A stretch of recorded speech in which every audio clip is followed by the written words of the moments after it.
Mastering Ordinal Numbers, the 12th Wonder.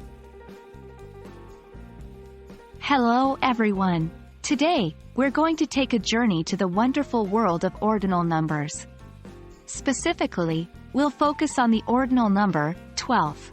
By the end of this video, you'll know how to use this number correctly and confidently in your everyday conversations.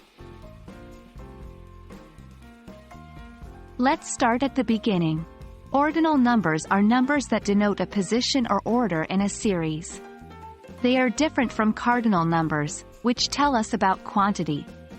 12, the star of our show today, is an example of an ordinal number. It tells us about being in the 12th position in a sequence.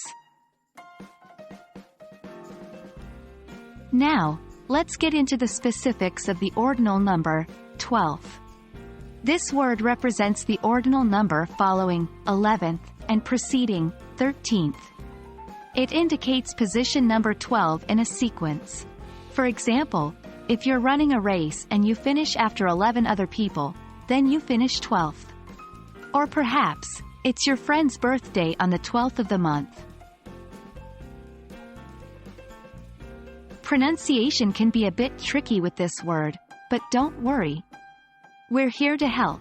The word 12 has one syllable and is pronounced as 12, like the word 12, but with a th sound at the end. The v in 12 disappears, and we just say 12th. It's a bit of a tongue twister, but with practice, it'll become second nature. Now let's see how to use 12 in a sentence. Here are a few examples. 1. I live on the 12th floor of the apartment building. 2. He was the 12th person to cross the finish line. 3. My birthday falls on the 12th of June. Remember, practice is key. Try making your own sentences with 12. Well, that wraps up our deep dive into the ordinal number, 12.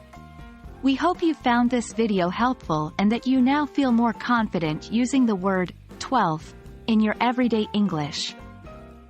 Keep practicing and remember, every step you take in learning, even if it's the 12th, is a step towards mastering the English language.